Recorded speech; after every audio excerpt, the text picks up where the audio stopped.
This is why you need working cruise control in your Ford Escape. Long drives get easier and your legs get a break.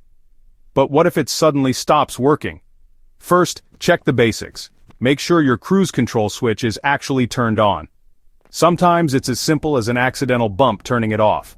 Next, look for warning lights on your dash like the check engine or ABS light.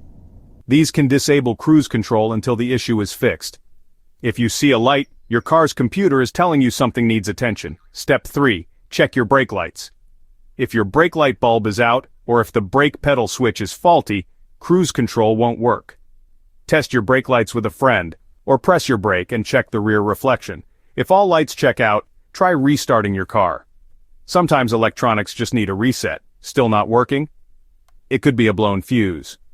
Pop your hood, find the fuse box, and check the owner's manual for the cruise control fuse. Replace if needed. Finally, if none of these steps help, there may be a deeper issue, like a sensor or wiring problem. At this point, a visit to a trusted mechanic is your best bet. Remember, never mess with cruise control issues on the road.